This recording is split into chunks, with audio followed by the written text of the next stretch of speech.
Sahim Dav Samechet Amud Aleph, bonjour.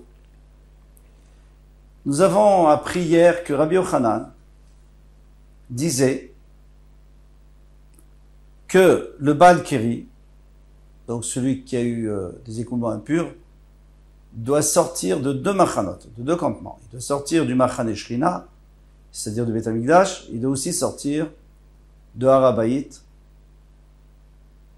pour se retrouver dans le pays, le troisième Machane. Donc il doit sortir de deux campements.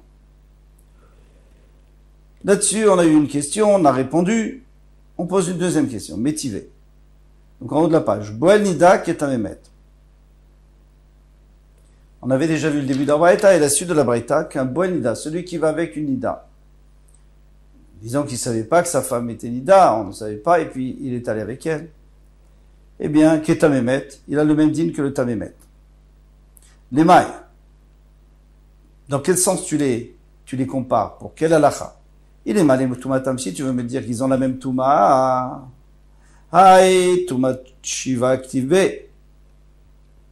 Pas la peine de le dire parce que dans la Torah c'est écrit que le Tamemet, lui, il a Tumat Shiva.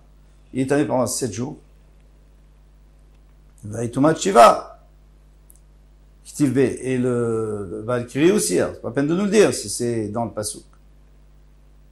Et là, les Machanotam, n'est-ce pas, c'est pour nous dire que pour le Machane, pour le campement, c'est-à-dire que de la même manière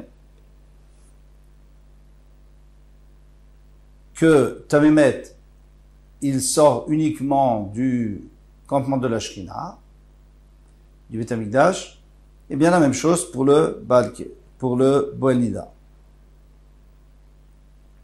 Donc,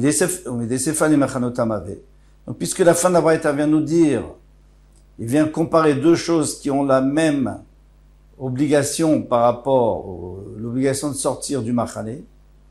Donc la Recha aussi, Recha Nami et Machanotam. On est obligé de dire que toute la Mishnah parle que de ça. Et donc au début, quand on avait vu hier que le Baal Keri, il ressemble au Sheretz, alors on va apprendre que c'est pour le Machane. Alors le Sheretz, lui, il doit sortir seulement du Machane Shrina, mais il peut rester dans le Machane Levia. Donc, le Baal Keri aussi. Donc c'est une question comme Rabbi Yochanan. Et nous on avait répondu que là-bas, il fallait pas les comparer par rapport à l'endroit où ils doivent être, mais par rapport au Ones, pour dire que de la même manière, ils sont chayavim be'ones, kebe ratson, c'est-à-dire, même si c'est arrivé par Ones, donc il s'est arrivé 5 cas de force majeure, ils sont quand même tmim.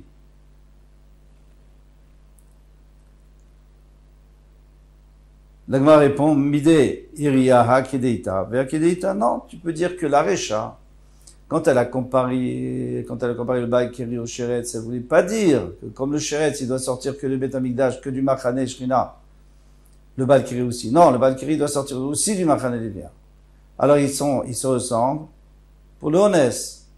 Et la Sefa, on parle plus du Ones, on parle d'autre chose. De quoi on parle dans la Sefa?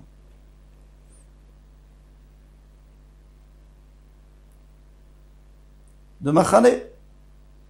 Que de la même manière que le Tamemet, lui, il doit sortir seulement du Machane Shrina. Donc le Boel Nida, il doit sortir seulement du Machane Shrina. Métivé, une autre question. Toujours une braïta. Metzora Chamour Mizav.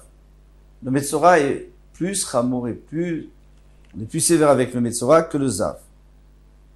Normal. Parce qu'on sait que le Metzora doit sortir de 3 machanot. Il doit sortir complètement dehors de la ville. Alors je reprends. Métivé. Metzora chamou mizav. Vezav chamou mitamemet. Le Zav, il est pire que le Tamemet. Parce que le Zav, lui, c'est de sortir de 2 machanot, tandis que le Tamemet de un seul machane. Yatsa Baal Keri chez Tamemet chamou mimelu.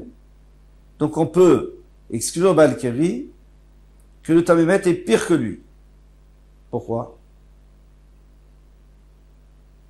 Parce que le Tamemet, il a 7 jours, tandis que le Baal Keri, c'est que le jour même qu'il est tamé. Après, il est à hors. S'il va au mikvé. Mayatsa, laviatsa miklal zav, n'est-ce pas? Alors on sait dire quoi qu'il est exclu? Il est exclu de zav. C'est la logique. On nous dit que il y a le Zav, qui est pire que le Tamémet. Et maintenant, le Balkiri, il est mieux que le Tamémet. Donc, c'est-à-dire que le Balkiri ne doit pas être comme le Zav, de le faire sortir de deux campements, c'est-à-dire Machane, Shrina, le campement d'Ashrina et le campement des Lévim. Tandis que le Balkiri pourra sortir uniquement d'un seul campement, de Machane Shrina, comme Tamémet. Mayatsa, l'aviatsa mikal zav ou balikal tamémet, il est plus comme un zav, mais il est considéré comme un tamémet. Da tamémet ramon meno, parce que de toute façon, le tamémet, il est pire que lui. Donc, si le tamémet peut rester dans le machane levia, donc lui aussi il peut. C'est une question comme Rabbi Yochanan. Ou mutar be machane levia. Il a le droit de rester dans le machane levia. C'est une question comme Rabbi Yochanan qui disait qu'il devait sortir même du machane levia. Non. Yatsa mi machane tamémet, benichnas le machane zav. Quand on nous dit dans la Mishnah que le zav, donc est pire que le tamémet, mais le Baal Keri est mieux que le tamémet, et maintenant le Baal Keri, donc il doit être exclu de quoi? Je vais vous dire de quoi il est exclu. Du tamémet. Et il re-rentre dans la catégorie du zav, comme il dit Rabbi Yochanan, il doit sortir de deux machanot. Ah, mais ça va pas dans les mots, ça n'a pas l'air bien. Alors il te dit, il va falloir garder tamémet chamour memeno, il te dit, il faut pas dire que puisque le tamémet est pire que lui, donc lui, il doit être comme le tamémet. En tout cas, pas pire que le tamémet. Non. Bien, malgré tout, malgré que lui, il est mieux que le tamémet, il est quand même pire par rapport au machane. Pourquoi? Parce que le tamémet, lui, il est moutar be machane levia. Moutar be machane levia. Alors pourquoi nous on lui interdit le machane levia comme le zav? Puisqu'il lui ressemble plutôt au zav, parce que le zav a la touma qui sort de lui-même. Ici aussi le Balkiri a la touma qui sort de lui. Donc il reprendra le din de zav, bien qu'en réalité il est moins grave que le tamémet et que le tamémet est moins grave que le zav.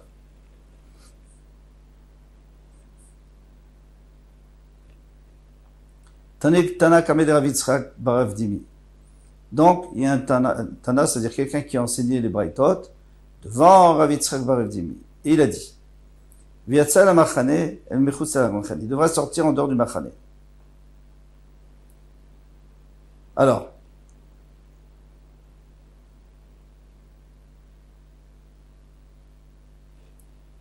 Zu machane shrina. Quand il est écrit qu'il faut sortir du machane, c'est machane shrina. Lo yavoel tocha machane.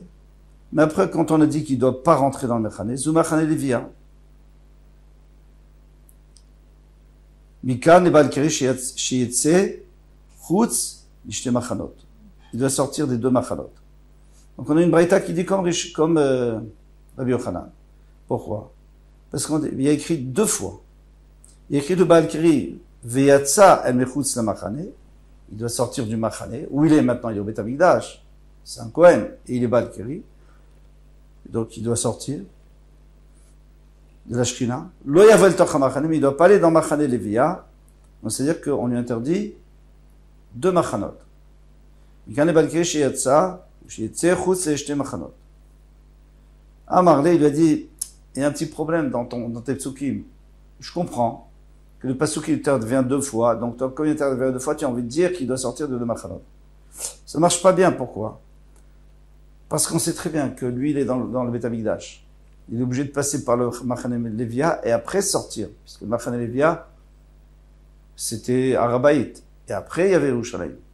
Ou alors, dans le désert, c'était Machane Levia tout autour du Mishkan. Et après, il y avait le Machane Israël. Il dit, acte la ficté.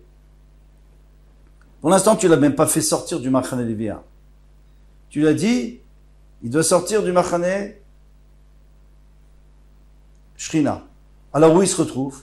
Dans Machane Levia. Ah, il a été.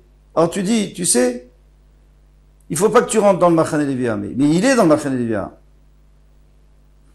Tu peux pas le faire rentrer, il y est toujours. Il est obligé de passer par là-bas. Ça marche pas le pasouk. Puisque le pasouk il dit, il doit sortir. Toi tu dis c'est le Machane Shrina. Le pasouk n'a pas parlé de ça. Après c'est toi qui interprètes. Moi, je peux dire que non. Pardon. Mais en tous les cas, comment tu as interprété? Tu as dit, il doit sortir du Machane Shrina, donc du Beth Amikdash.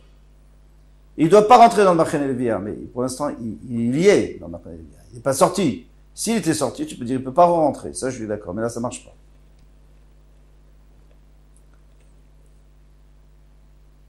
Et la Emma. Alors, il faut dire, Michus la Machane, zu Machane Levia. Lo yavo el toch ha-machane. Oh, j'ai sauté quelque chose. Oui. Nishna Harina. Une autre façon de poser la question. Akate, lo affecté. Pour l'instant, tu l'as pas fait sortir du Machane Levia, puisqu'il est encore, il vient de sortir du Machane Shrina. Donc, il est encore dans le Machane Levia. Tu l'as pas fait sortir, non, tu veux le faire rentrer. Ça revient au même, c'est la même question, toujours. Et qu'est-ce que je vais être obligé de dire? Elaïma. Michus la Machane, zu Machane Levia. Il faut le faire sortir du Machane, c'est du Machane Levia. Lo yavo el toch ha-machane, zu Machane Shrina. Il ne viendra pas dans le Machane, c'est dans le Shrina. Machane Shrina. Alors ça ne veut pas tellement dire grand-chose. Pourquoi? Parce que c'est sûr que si il doit sortir du Machane Levia, c'est sûr que c'est pas pour entrer dans le Machane Shrina, parce que le Machane Shrina est beaucoup plus élevé. Alors pourquoi nous dire ça? Tout simplement pour nous dire, parce que moi j'aurais pu croire que il faut le faire sortir du Machane Shrina, comme on croyait avant. Alors à ce moment-là, ça marche plus. Ça marche plus le pasuk. C'est pour ça que le pasuk il nous dit, tu dois le faire sortir du Machane Levia, du deuxième Machane, comme Rabbi Yochanan. Et il ne rentrera pas dans le Machane Shrina. C'est pour te dire, attention, je t'avais déjà dit qu'il ne doit pas être dans le Machane Shrina, et maintenant je te dis même qu'il ne faut pas qu'il soit dans le Machane Levia. Matkif la Ravina lui dit, mais moi je peux tout à fait faire un autre chat. Et Maïdeve le Machane Shrina. Peut-être que les deux psukim, et c'est beaucoup plus simple à comprendre. Qu'est-ce qu'il te dit? Qu'est-ce qu'il te dit le pasuk? Il te dit, il doit sortir du Machane et il ne doit pas aller dans le Machane. Alors moi je peux comprendre qu'on parle du même Machane. Il doit sortir du Machane Shrina et il ne doit pas rentrer dans le Machane Shrina. S'il est dans le Machane Shrina, il doit sortir. Et s'il n'est pas, il ne doit pas rentrer. Après, tu as besoin de me dire deux fois. Eh bien, Velavoir la assez velota assez.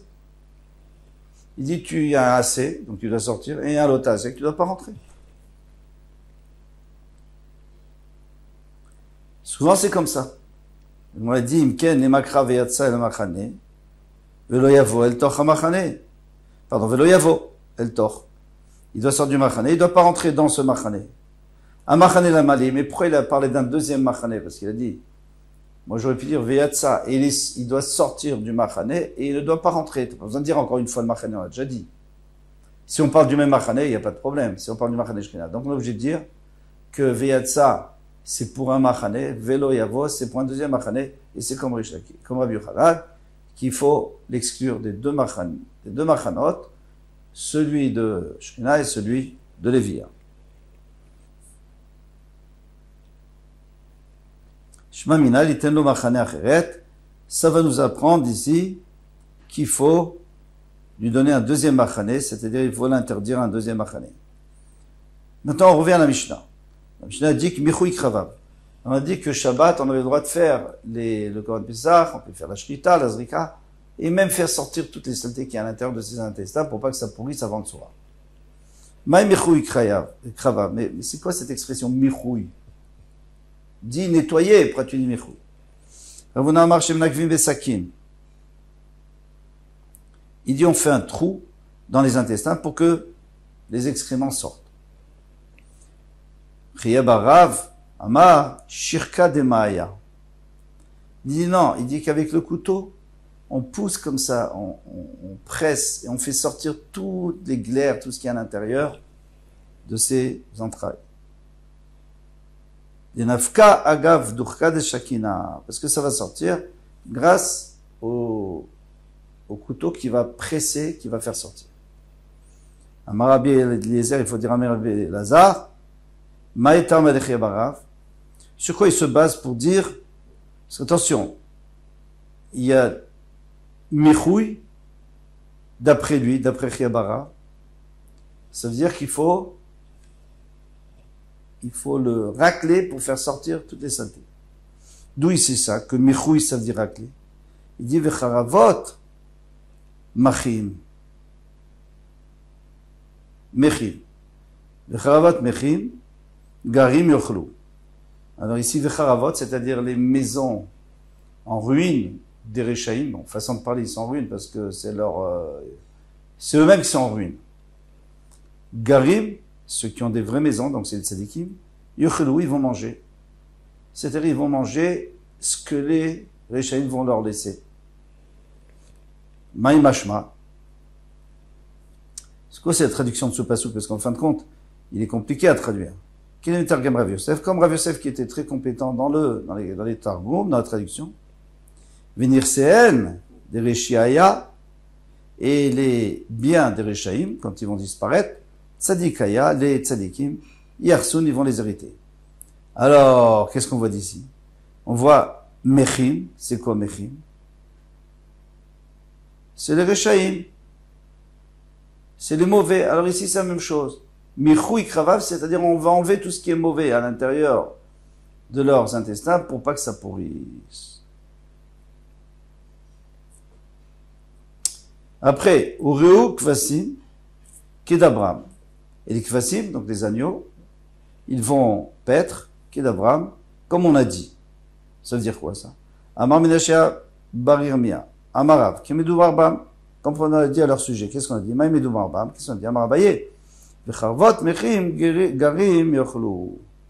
Ça veut dire que les Kvasim, c'est les agneaux, c'est les gentils, c'est les tzadikim, et ils vont hériter des biens de Réchaïm, comme on a dit plus haut. Amar le Rava, Bishlam Haïktiv Charavot, Kedamrat, ça irait bien s'il y avait écrit Charavot tout court, c'est-à-dire les maisons, les ruines des Réchaïm. Achat dit Vecharavot. Puis s'il y a écrit Vav, c'est pour dire qu'on parle d'autre chose. Donc tu peux pas dire que ça parle de la même chose. Parce que nous on vient de dire que Ureu Kvasim Kedabram, qu'ils vont paître les tzadikim, façon de parler, et ils vont prendre les choses des Réchaïm. Mais alors il fallait pas dire V. Si tu dis V, c'est-à-dire que en quoi, comment ils vont, nous on veut dire que comment ils vont paître, façon de parler, c'est-à-dire comment ils vont vivre sur les Réchaïm. Là on est en train de dire deux choses. Ils vont vivre, et après il y a écrit, et aussi ils vont prendre des Réchaïm. Donc il y a un problème. Milta Charitika, Amar el Amarav, Rav a dit qu'il est Rav Hananel, comme a dit Rav Hananel, Amarav, Amarav, Atidim Tzadikim Sheichulu et Ametim. Que les tzadikim, ils vont faire vivre les morts. Ils vont faire revivre les morts. Pourquoi? Ktivacha, il est écrit ici, Ureu Kvasim Kedabram. Et ils vont paître les agneaux comme on a dit. Ktivata, Mirou Bashan Vegilat. Il est écrit qu'ils vont paître Bashan Vegilat. Donc, Yiru, le même mot. Hein, on utilise le même mot pour faire une comparaison. Kimeolam, comme toujours. Bashan, c'est quoi Bashan? C'est Elisha. Abamina Bashan, c'est qui venait de Bashan. Chez Neymar, Veyani, Veshafat, Bashan. Yani et Shafat, ils étaient dans la ville de Bashan. Effectif, Po Elisha ben Shafat. Elisha, c'est le fils de Shafat.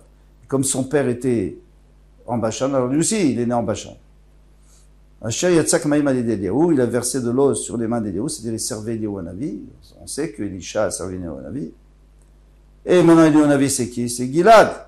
Gilad, c'est Eliaou. C'est Eliaou à Navi. Chez les Marvayomer Eliaou à Tishbi.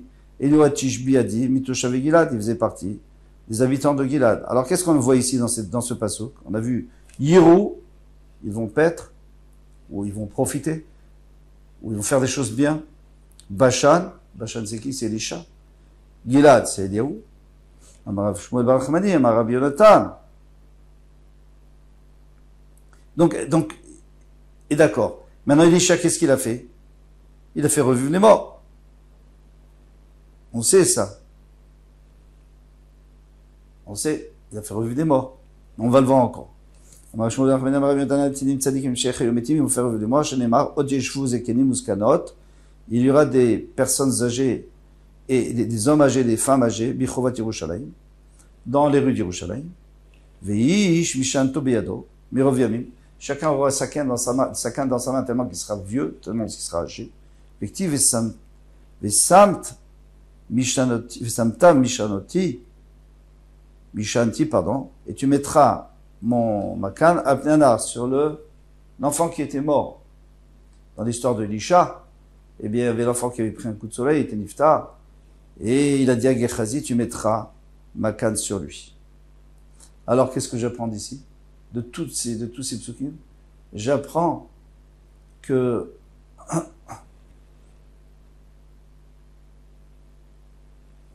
puisqu'on parle des gens âgés avec des cannes, c'est-à-dire que les tzadikim, ils seront âgés, ils auront des cannes, et avec ça, ils vont faire revivre les morts. Au temps du Olam Haba, plus tard. Ola Rami. Ola, lui, il a posé une question. Tiv Bila Amavet Lanetza. Il écrit que la mort va être engloutie pour toujours. C'est-à-dire qu'il n'y aura plus de Malach Amavet, il n'y aura plus de mort. Léati de Lavo. Plus tard. Dit-il comme il est écrit Vamdou Zarim Ureut Sonechem. Vectif. Maintenant, il y a une contradiction. Pourquoi? Parce qu'il y a écrit Vectif Kinar Ben Mea Shana Yamut. Un jeune de 100 ans va mourir.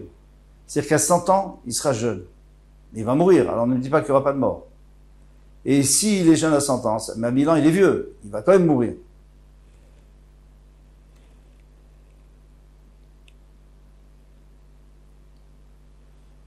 L'Okashia, c'est pas une question. Kan Israël, kan Be'akum. Les Bnei Israël ne vont jamais mourir, et les Goïm, ils vont mourir. Mais, très âgés. Mais qui tu me parles de Akum? Qui tu parles des Goïm ici? C'est une affaire ici. Ils ne sont pas là, au Lamaba. Il n'y aura pas de Triatametim, ils ne vont pas se relever à Triatametim. On va répondre, dit-il, ils vont se lever des étrangers, ils vont faire paître vos petits bétails.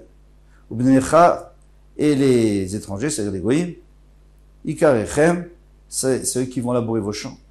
Les Kormechem, c'est ceux qui vont s'occuper de vos vignes. Donc c'est sûr qu'il y aura des goïms là-bas. S'ils doivent s'occuper, on ne va pas s'occuper de quoi que ce soit. On aura des serviteurs. Et ces serviteurs, ils vont vivre longtemps, mais ils vont mourir un jour. Tandis que, les Bnei Israël, ils vivront tout le temps. Rafrizda, Ramekti, Rafrizda lui pose une autre contradiction. Vechafra levana. Il écrit que au temps du Olam Haba, monde futur, Vechafra levana, et la lune aura honte, ou Bosha Chama, et le soleil aura honte. Effectivement. Pourquoi ça? Parce qu'il y aurait une tellement grande lumière, ça serait que on servira à rien. Leur lumière, elle va être négligeable. 22 zarim, Vective est écrit plus tard, ou autre part, Veya or alvana ki or chama, que la lumière de la lune, elle sera comme la lumière du soleil, elle sera très forte. Et c'est pas fini, Veya chama yeshivataim ki or shivat yamim. Et la lumière du soleil, elle sera 7 fois plus, fois 7, donc 7 fois 7, 49 fois plus, que la lumière de 7 jours. Donc en un jour. Donc il faut faire 49 fois 7, ça fait 243, n'est-ce pas? Donc le soleil sera 343, plus fort que ce qu'il est maintenant. Alors ne me dis pas qu'il va avoir honte. L'Okashia, kan Olamaba, kan Yemot HaMashiach. Oui, bien sûr, au temps du Mashiach, le soleil sera beaucoup, beaucoup plus fort. Et la lumière, pas le soleil, la lumière sera beaucoup plus forte, et la lune aussi. Mais au temps du Olam Haba, après le Mashiach, Triat HaMetim, parce qu'il y a une époque où il y aura le Mashiach, et après il y aura Triat HaMetim. Triat HaMetim, là, il y aura la Shrina. Et la Shrina sera tellement forte que même le soleil, fort comme il est négligeable.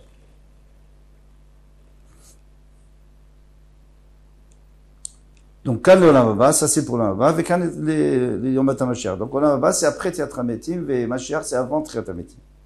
Avant la résurrection des morts. Ou les Shmuel d'Amaren ben Olam Hazeh l'Imat HaMashiach, mais d'après Shmuel qui dit qu'il n'y a pas de différence entre Olam Hazeh et le temps messianique. Et la Shivun Malchuyot, Bilvad. Il y a seulement que les Goïms n'auront plus de pouvoir sur nous, c'est nous qui on sera indépendants Ils vont plus, ça sera fini le galout. L'exil sera terminé. Mais à part ça, il n'y aura pas de différence. Alors pourquoi tu me dis qu'il y a une différence? Au temps du Mashiach, tu me dis que le soleil sera plus fort. Alors non, ça va pas. Michael Emar, qu'est-ce qu'on peut dire? Il est de l'Olam Haba. On est obligé de dire qu'en réalité, les deux, c'est pour l'Olam Haba, c'est après Triat HaMetim. Le Lokashia, Kan Bemachane Shrina. Lorsque celui qui sera dans le campement de la Shrina, alors là, vraiment, il y aura trop de lumière et le soleil et la lune remontent. Kan Bemachane Tzadikim, l'endroit où il y aura les Tzadikim, non, il y aura de la lumière du soleil, qui sera très fort.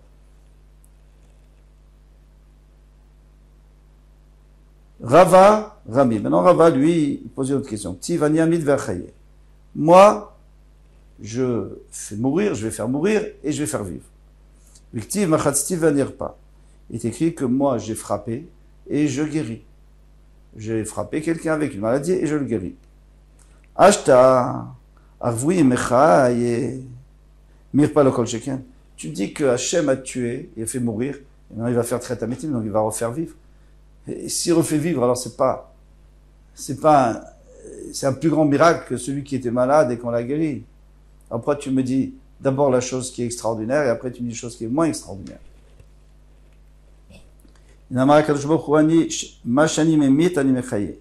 Celui que je vais faire mourir, je vais le faire revivre.